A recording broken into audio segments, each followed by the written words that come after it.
I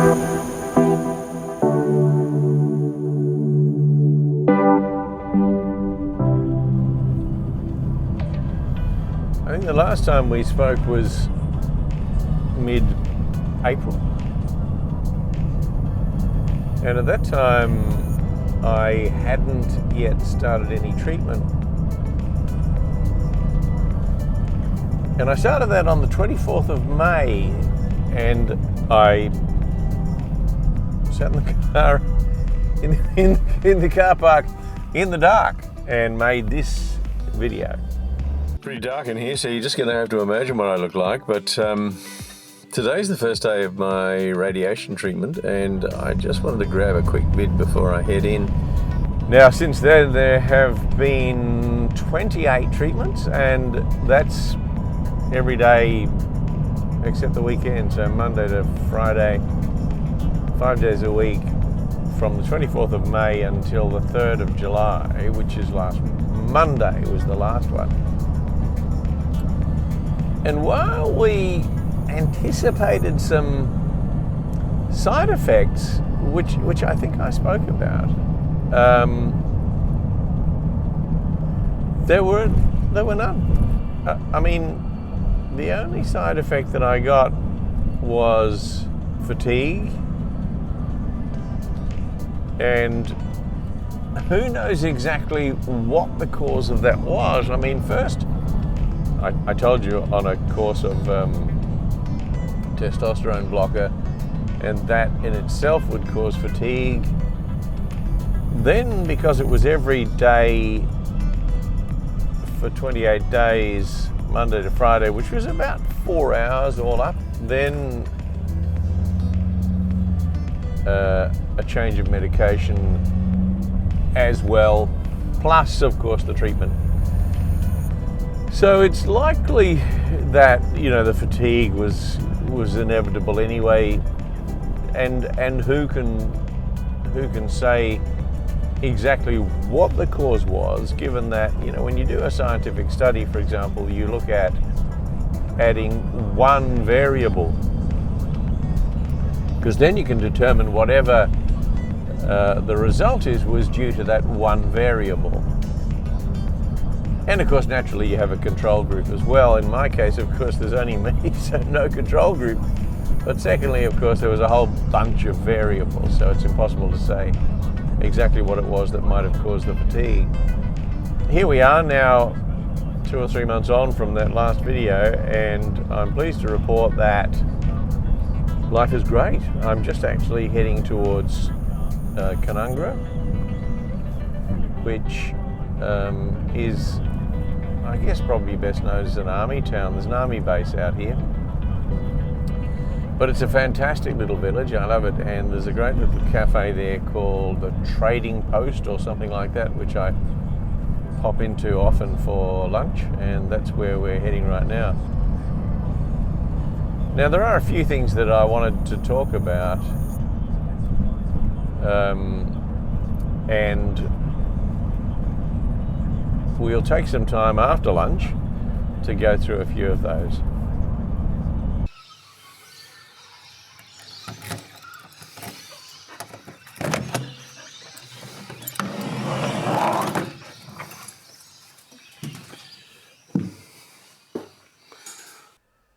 Okay, we're in the bus, and what I wanted to show you was the remote functionality of the gimbal. If you've ever flown a drone or driven a remote control car, you realize how difficult it is when it's coming towards you. It's okay when it's flying away or driving away, because your left is the vehicle's left, etc. But when it's coming towards you, your left is the vehicle's right, and so of course you've got to then try and think about the direction you move it in. And that's the same with this gimbal, because I'm operating it from this remote control on my app, and if I press the right button, for example, the camera swings to the left, as you can see. So it's just a matter of getting the hang of it when it's actually facing me, like so. Anyway, what we'll do is I'll go and get a tripod so I'm not distracted by this technology and we can talk further. We interrupt this broadcast to bring you a special bulletin. This is my road. I went out the other day, and when I got to the end of the road, realised I'd forgotten something, so I spun around, and thinking I was driving into a spoon drain, this is what happened. Well, that was a couple of days ago. There's a movie, it's called The Butterfly Effect, I think, something like that. The theory being that if a butterfly flaps its wings, the airflow from that flows on out, and eventually somewhere a hurricane or a tornado results. And it's kind of interesting how you can see that play out. Here, for example, when that unfortunate incident of crashing into the ditch happened, I came back and I got this vehicle here to pull it out. Now, in order to do that, then I unplugged the portable solar,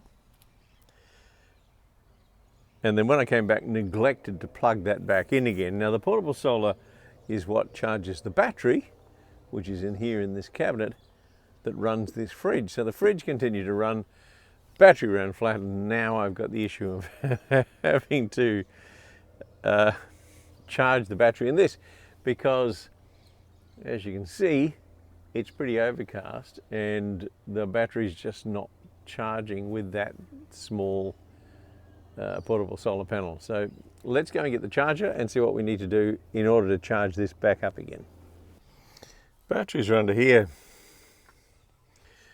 as you can see, and that's of course all of those electrics. And I made a video about all of this earlier, but you'll see that what we should really do is disconnect everything so that we can put a charger on the batteries.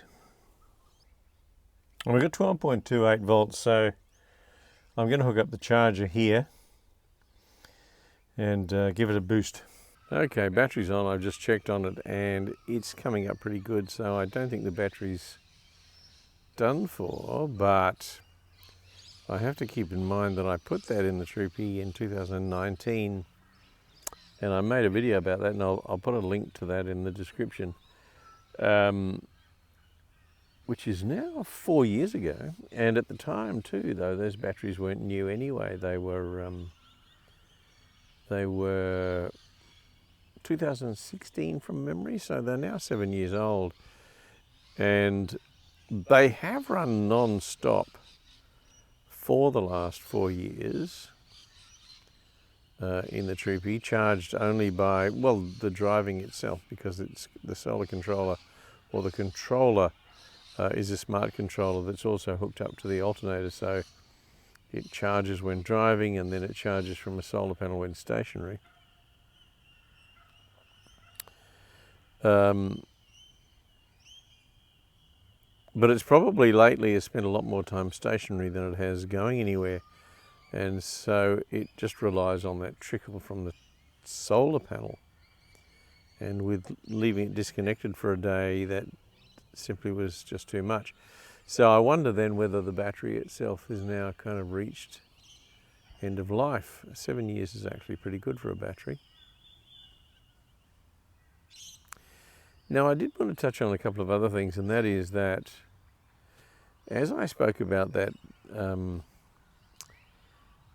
butterfly effect, that seems to manifest itself through pretty well everything that we do, so that, you know, one tiny thing can lead to much greater things. And so I think that things like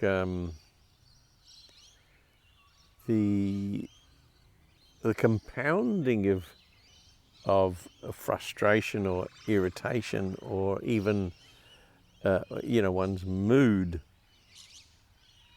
tends to feed itself and then also magnify each of those elements, if you know what I mean.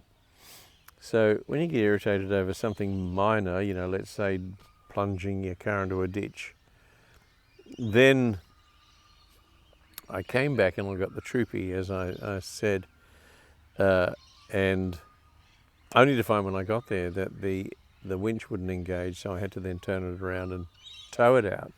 Now that in itself is not a big thing, but once again there's now that issue of the winch, which I've got to look at. And then on top of that, neglecting to plug in the solar panel, now I've got to get the charger out. And so it goes. And I'm sure you know what I mean when I'm talking about a series of things that happen, and they may be your own fault or not. You know, they may be things that are outside of your control, but tend to magnify. Now they themselves then occupy a fair amount of time, cerebral time, and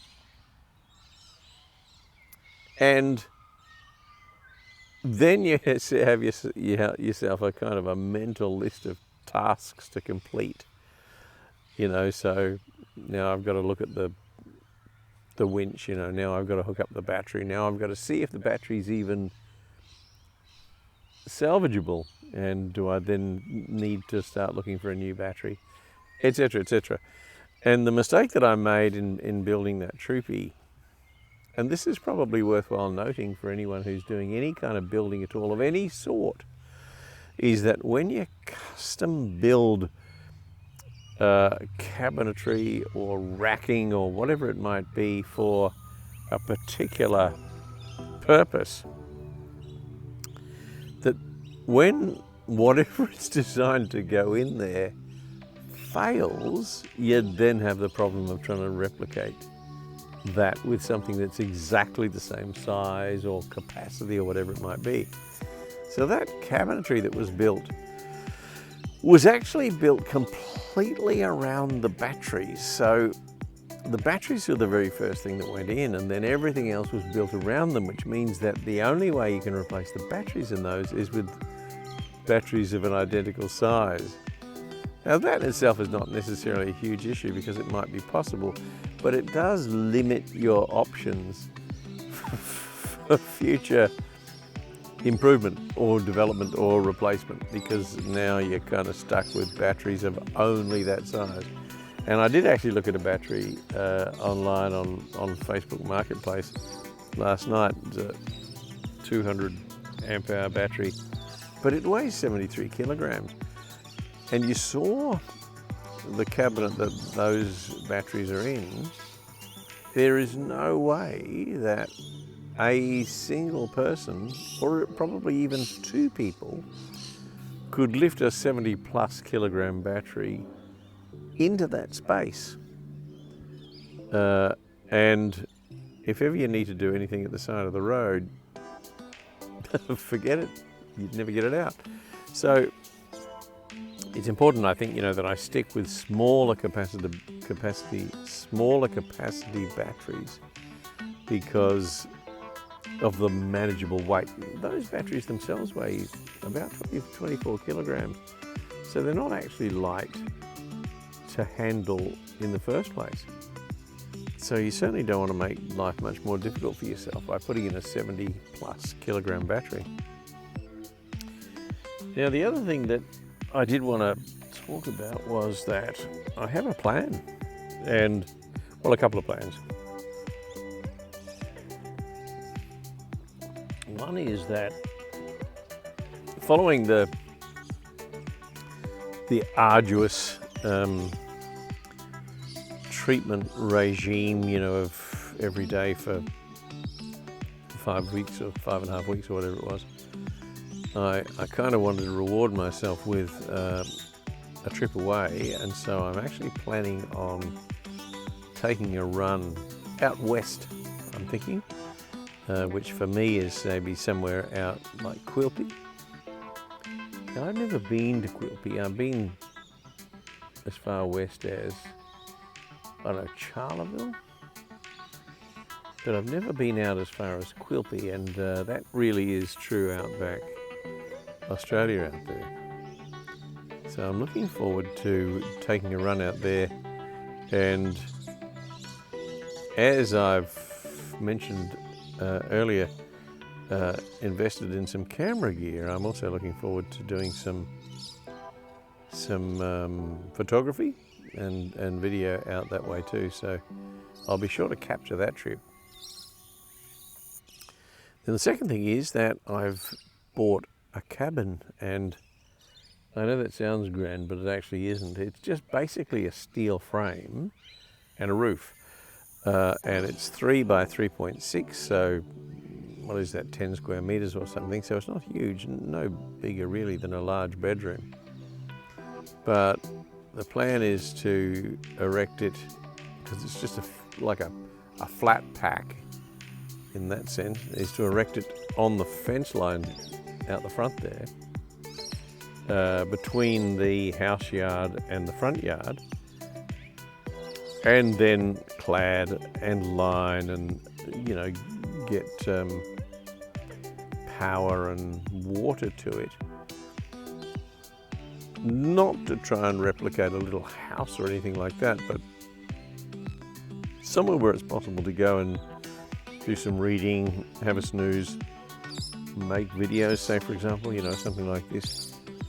Even editing videos. But as long as there's power in there and water, you can boil a jug and make yourself a cuppa. Let's go and have a look at that cabin.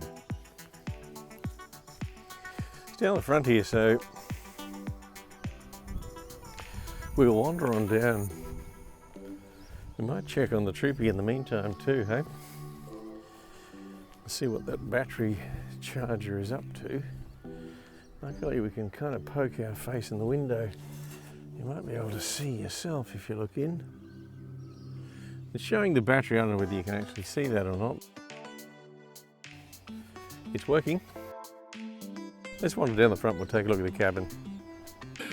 Now, I mentioned before, I believe, that I've considered myself very fortunate to be able to have quite a lot of space around me, and this is the cabin, or at least the flat pack. You see that there?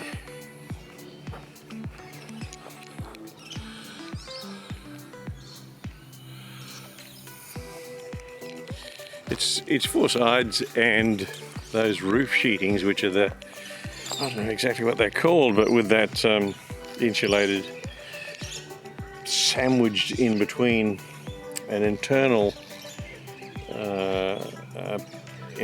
panel and the external, which is a sort of trim deck there. And then it's all steel.